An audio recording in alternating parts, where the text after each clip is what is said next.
Los objetivos de esta clase son conocer los conceptos básicos, los antecedentes históricos de la medicina legal y forense, incluyendo la evolución de las actuaciones periciales médicas en Panamá y el marco legal de su participación en los procesos judiciales.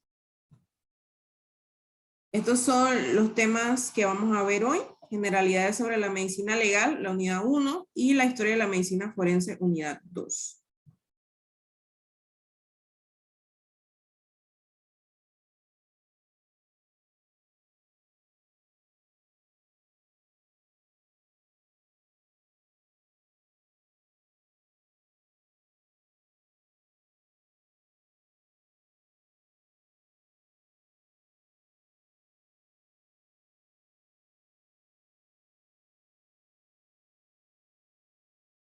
En cuanto a la introducción a la medicina forense, recordemos que en la República de Panamá se le conoce como medicina legal y forense. Es una especialidad médica, enciclopédica y compleja que se fundamenta en un amplio campo doctrinal teórico. Son todos aquellos conocimientos médicos que nos ayudan a resolver cuestiones jurídicas, temas legales, éticos, laborales y de las ciencias forenses afines.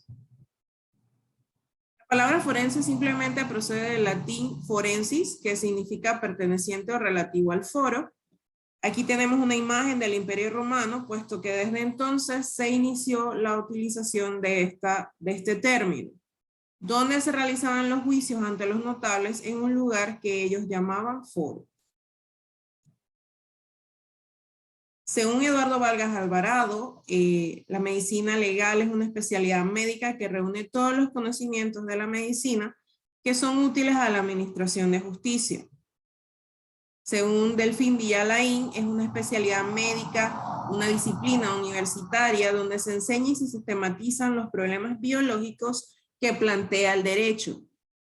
También los problemas jurídicos y deontológicos de la medicina incluyen la prevención, el diagnóstico y tratamiento de algunas intoxicaciones clínicas, algunos aspectos laborales, ambientales y que colabora con el derecho en cuanto a la redacción de nuevas leyes. Y él la divide en dos tipos: la medicina forense o pericial y la medicina legal profesional. Según Neri Rojas, es la ciencia que une la medicina al derecho y que aplica recíprocamente sus conocimientos específicos. ¿Cuál es la importancia de la medicina legal? Recordemos que la medicina legal nos permite conocer, analizar e interpretar de manera correcta las normas jurídicas, donde se han establecido conceptos o razonamientos que involucran al ejercicio de la medicina. La finalidad de la misma no solamente es asesorar sobre cuestiones legales en el ámbito médico, sino también dar conocimiento de algunas normas oficiales, ya sean nacionales o internacionales, y también aspectos relacionados con los avances en la medicina y cualquier otra ciencia que se involucre en la misma y que trate sobre ética y derechos humanos.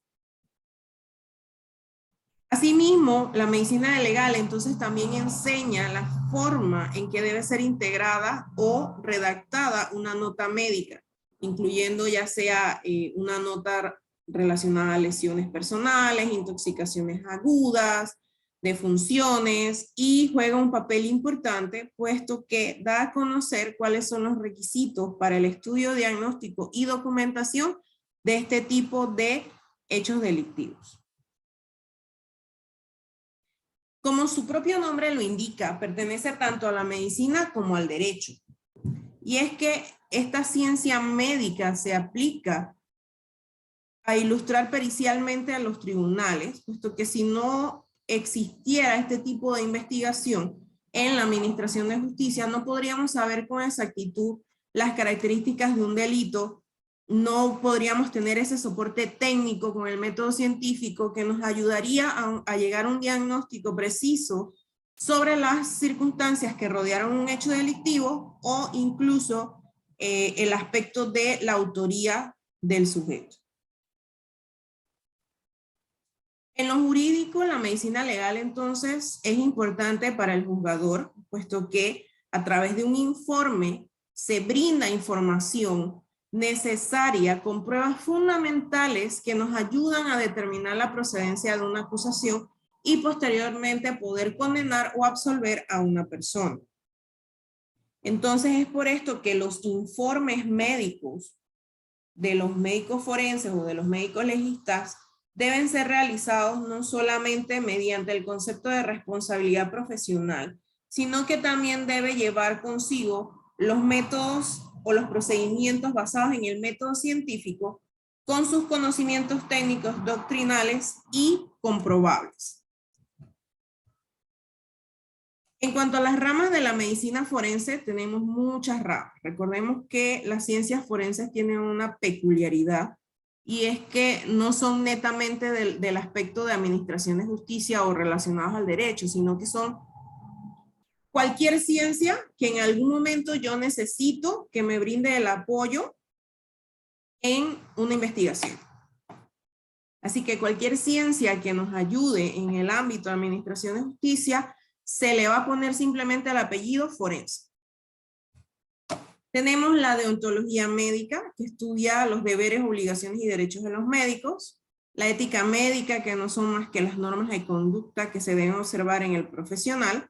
La patología forense, que nos ayuda a determinar la causa de muerte en las necropsias obligatorias. La criminología, que estudia el delito y el delincuente y está íntimamente ligada a la psiquiatría forense. La medicina legal social, que involucra varios aspectos, entre ellos las enfermedades de transmisión sexual, la violencia familiar, la medicina del trabajo, la medicina del deporte y la medicina de los seguros. La odontología forense, que aplica los conocimientos y técnicas de la odontología en la investigación judicial. La antropología forense, que apoya el proceso de investigación judicial de las muertes en sus diferentes etapas. La entomología forense, que no es más que el estudio de la fauna cadavérica, incluyendo los artrópodos. Así seguimos entonces con la tanatología forense, que estudia lo relacionado con la muerte y los fenómenos cadavéricos. La traumatología forense, que estudia los traumas que puede recibir un cuerpo humano. La criminalística, que estudia los elementos, sustancias y personas. La obstetricia forense, que estudia lo relacionado al embarazo y los abortos. La asfixiología forense, que estudia los tipos de asfixia. La toxicología forense, que se basa en el análisis de líquidos, fluidos u órganos del cuerpo para detectar tóxicos. La psiquiatría y psicología forense, que determina la capacidad mental del individuo para cometer un delito. Y la ginecología forense, que estudia lo relacionado a los delitos de ámbito sexual. Estas son solo algunas de las ramas de la medicina forense. En cuanto a la historia de la misma, debemos tomar en cuenta que a través de la historia la medicina legal ha recibido diferentes nombres. Inició como la jurisprudencia médica, después fue llamada medicina legal judicial, después se llamó medicina forense, después medicina judiciaria y actualmente medicina legal y forense. Entonces, de acuerdo a lo que hemos mencionado, tenemos que la historia puede iniciar en el Antiguo Egipto, puede iniciar con Hipócrates. Por ejemplo, Hipócrates, en un libro que él escribió llamado De Morbis, describe las facies hipocráticas, que son aquellas facciones o modificaciones en la cara luego de haber fallecido. Tenemos otro ejemplo. En Alemania, la ley Carolina, que fue promulgada por el rey Carlos V en 1532, donde se obligaba a los expertos en medicina, que en aquel tiempo pues se les llamaba barberos cirujanos, porque hacían ambos trabajos, cortaban la barba y también practicaban medicina, a intervenir en los cadáveres en casos de homicidios voluntarios o involuntarios, y si estos se negaban, podían recibir una pena. También tenemos que en Francia, Francisco I redactó una ley o una ordenanza que organizaba el inicio de la medicina legal.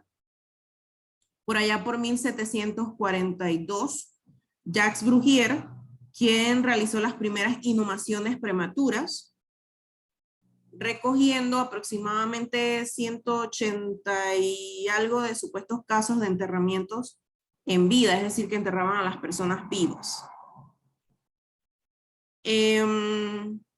Tenemos también que Georges Christophe fue quien describió por primera vez o demostró la importancia del signo de fulguración en los cadáveres.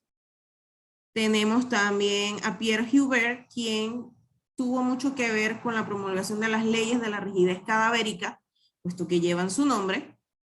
Y en Francia, Jean-Jacques Belloc fue considerado el padre o creador de la medicina legal. De ahí en adelante, en los siglos XIX y XX, pues tenemos muchos avances que produjeron la evolución de la medicina legal y forense. En Europa se considera a Matteo Orfila como el padre de la toxicología, puesto que escribió varios tratados respecto a esto, y también otros renombrados profesionales, tanto de la medicina como de otras ramas, quienes ayudaron o fomentaron el desarrollo de la medicina legal.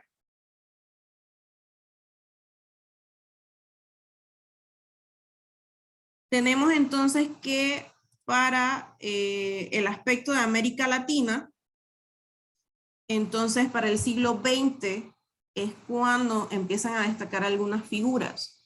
Por ejemplo, en Argentina, el señor Alióstoli Corsi fue el primer médico legista y escribió 7 libros respecto a este tema.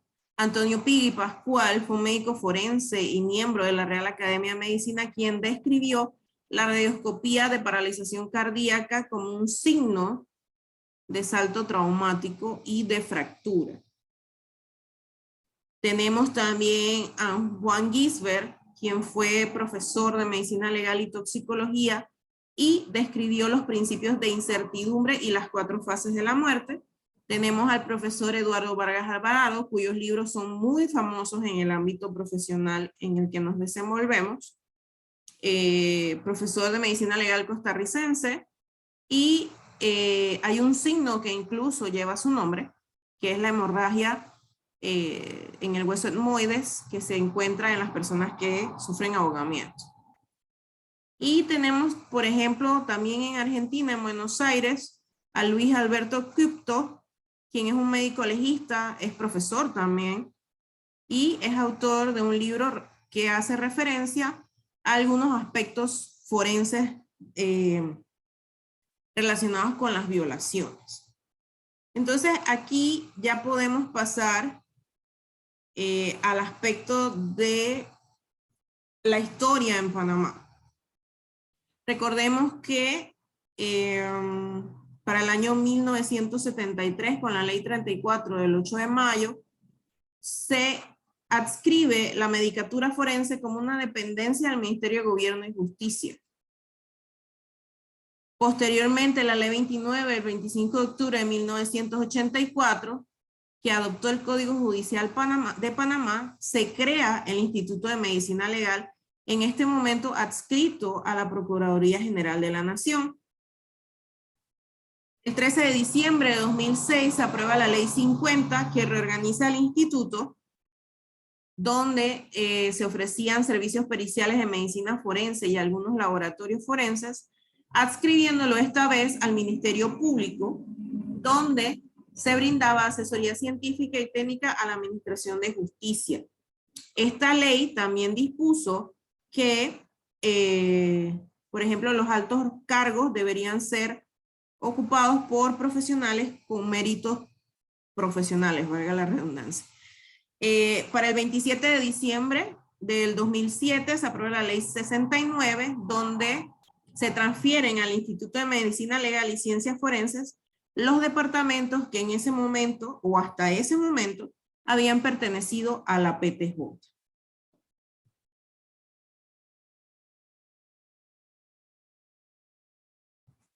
El informe médico legal.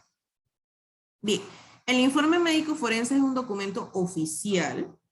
Es plasmar por escrito lo que hemos encontrado o analizado y responde a las interrogantes surgidas durante las investigaciones dentro de un proceso judicial. Debe ser fiel reflejo de la honestidad y profesionalismo del médico. Además que los términos utilizados en este informe, además de ser profesionales, deben ser entendibles para cualquier persona que lea o escuche este escrito. Debe ser claro, preciso, conciso, entendible y poder explicar dentro de él las circunstancias que rodean o que llevaron a realizar esta experticia. Primeramente, recordemos que ningún profesional inicia una investigación por sí solo. O sea, se recibe una solicitud, un oficio peritorio de autoridad competente para investigar y reconstruir la comisión de un supuesto hecho delictivo. Los aspectos médicos de este hecho delictivo aportan pruebas científicas sustentadas mediante el análisis del perito. La presentación y contenido deben ser reflejo de su sabiduría o sus conocimientos y de la imparcialidad que lo debe representar. Según el Código Procesal Penal, en el artículo 411, algunas partes deben ser contempladas en el informe pericial, como por ejemplo, la relación detallada de los elementos que se recibieron para su análisis, la identificación del problema del estudio, la motivación del estudio a realizar, las indicaciones del proceso que se va a hacer, el criterio científico que se está aplicando al caso, las técnicas, medios y resultados obtenidos. También debe incluir la observación de las partes o de los peritos de parte, es decir, a veces el médico forense requiere la intervención de un antropólogo cuando hay restos óseos, o de un odontólogo cuando se requiere analizar algo respecto a la odontología o al área maxilofacial de una persona, y las conclusiones que se formulan respecto a cada problema estudiado. Cuando intervienen varios profesionales en esta experticia, se procura que practiquen juntos el examen. Solamente que si alguno tiene una discrepancia o de repente las conclusiones no son iguales, entonces el informe se presentará por separado. Si no, entonces el informe se hace en conjunto y firman todos el mismo. Este informe se presenta por escrito, firmado, fechado. Pueden requerir representación oral, donde los peritos serán examinados y se les volverán a hacer preguntas como si fueran un testigo más del hecho delictivo. Aquellas pericias en las que se involucra exámenes de alcoholemia en sangre, ADN o sustancias tóxicas estupefacientes, serán incluidas en los juicios orales mediante la presentación del informe correspondiente. Es decir, yo no puedo debatir que si yo llevé a Juan Pérez a un laboratorio a hacerse un examen de alcoholemia en sangre, ¿quién me va a debatir ese examen? Obviamente debe ser realizado en una institución gubernamental por el aspecto de la seriedad y el hecho de que no tienen interés en lo que estamos investigando, y nadie podrá volver a preguntar o volver a decir que se realice el examen, porque son situaciones que, por ejemplo, el ADN demora meses en que usted obtenga un resultado y la prueba de alcoholemia es en el momento. Ya después los valores pueden cambiar. Entonces estas son algunos informes que quizás no requieren tantas preguntas o tantas sustentaciones. En el artículo 413, que habla sobre el informe pericial, también dice que los peritos deben presentar sus conclusiones de manera oral en el juicio, a menos que solamente se requieran consultas de informes escritos. En cuanto a la práctica, es recomendable que la redacción de los peritajes incluya las siguientes partes. Las generalidades, donde yo voy a poner los datos de la autoridad que envió el oficio peritorio, la información personal del examinado, la fecha, lugar, entre otras cosas. Exposición de las observaciones, donde yo voy a escribir lo que encuentro. Obviamente se escriben de manera organizada y completa. el resumen, que es la síntesis de las alteraciones que yo voy encontrando, las consideraciones médico-legales y conclusiones, que no son más que la interpretación de lo que yo encontré durante el examen de esta persona o de este cadáver. Y el informe respectivo se le deben agregar fuentes bibliográficas consultadas en caso tal de que lo haya realizado. Los tipos de incapacidad médico-forense. Bien. Tenemos distintos tipos. Tenemos la incapacidad temporal y permanente. La temporal puede ser provisional o definitiva. La provisional va desde recibido el trauma o producido el trauma hasta la posible curación de la lesión. Por ejemplo, una fractura en un adulto sano de fémur puede durar hasta un mes, mes y medio, mientras que en los niños puede durar mucho menos. Si es una persona desnutrida, va a durar más de 4 semanas. Si es una persona que tiene alguna enfermedad, por ejemplo, osteoporosis, también la fractura va a demorar incluso hasta más de 2-3 meses para sanar. Tienen que ver mucho con la reevaluación del paciente. Pueden ser prolongables. Cuando termina, debemos cerrar la incapacidad. En cuanto a las definitivas, tiene un periodo promedio de curación completa de la lesión. Esto es según los estándares, como les mencionaba. En un adulto sano, una fractura de fémur demora 4 semanas, 21 días más o menos, en sanar completamente. Hay que tener en cuenta si no hay complicaciones. Si hay complicaciones no previstas, debe reevaluarse al paciente y se utiliza más que nada cuando no hay evidencia o evaluación médica posterior al incidente. Por eso siempre se recomienda que si usted tiene un accidente de tránsito, usted acuda de una vez al médico, porque quizás usted se siente bien y el que lo chocó pues no le interesa. Y al final, 3-4 días después, empiezan los dolores de cabeza, el dolor en el cuello, en la columna, y usted nunca recibió atención inmediata. Hay que desprenderse a veces un poquito de lo material y pensar en uno mismo. Y esto también se incluye en el aspecto médico forense y crea un poquito de complicaciones a la hora de la investigación de los hechos. También tenemos secuelas. La secuela es todo aquel daño que no es susceptible de mejoría a pesar de un tratamiento restaurador, es decir, que es algo que va a quedar con usted permanentemente. Aparecen luego de la lesión cuando ha llegado a su máximo grado de estabilización. Es decir, si yo digo que una fractura debe soldar completamente en 21 días, esta es una secuela que puede demorar mucho más allá de 21 días. Y pueden ser o no incapacitantes. Las no incapacitantes son aquellas que no afectan la capacidad laboral de la persona y aunque están ahí permanentemente, no alteran la actividad o la integridad física de la persona. Es decir, que no limitan que la persona realice sus actividades diarias de la vida.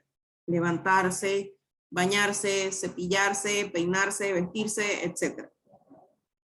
Las secuelas incapacitantes son aquellas permanentes que se diagnostican luego de culminado un tratamiento y que el médico le ha dado de alta luego de la misma.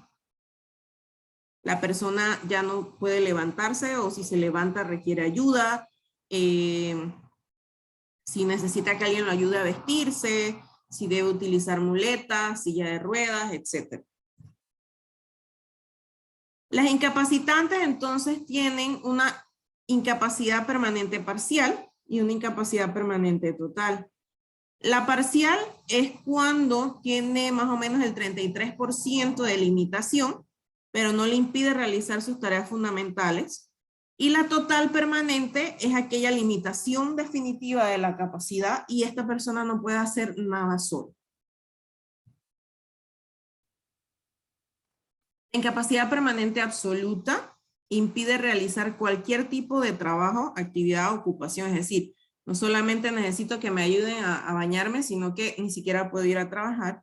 Y la gran invalidez es consecuencia de pérdidas de partes anatómicas o funciones del cuerpo humano y que va a requerir ser asistido de por vida.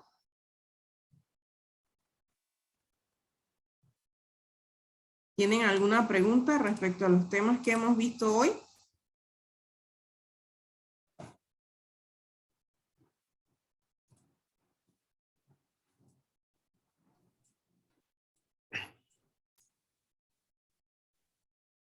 Buenas tardes. Buenas tardes. Ay, Tuñón. Pregunta como tal, creo que hasta el momento ha sido bien clara pues, los conceptos y creo que en Panamá básicamente son todos ellos. La medicina clínica en Panamá tiene básicamente todo este tipo de estudios, ¿no? Sí estaba observando el que usted mencionaba que era como medicina deportiva, o sea, las lesiones y demás que se dan o afectaciones al deporte. Esta sí, creo que yo nunca había escuchado al respecto de esa. Siempre se dan cuando son accidentes de tránsito y mucho más para complementar asuntos del seguro, pero deportiva creo que es la primera vez que escucho algo así, una afectación por parte del deporte, porque por lo general creo que los deportistas firman un contrato que eximen a las empresas o a los clubes de cualquier lesión que se le dé. O, pues, hay otros que no, que sí permite que cumplan con todo esto, ¿no? Creo que eso va muy de la mano también, es mi opinión, ¿no? Con los contratos, con lo que es los contratos. Al final, no sabía, desconocía de que se hicieran estos estudios. Voy a hacer la consulta acá con los médicos forenses a ver qué respuesta me tienen. Mire que quedé un poco, si han hecho, pues la cantidad que hayan hecho, ¿no? En ese sentido quedé un poquito asombrado.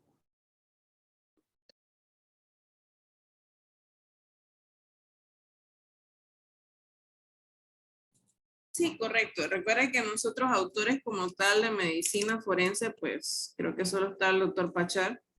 Y de ahí todos los demás autores está Eduardo Vargas Alvarado, que es el que nos queda más cerca en Costa Rica, de ahí en Argentina, y ya pues los demás son textos un poco más viejos de eso.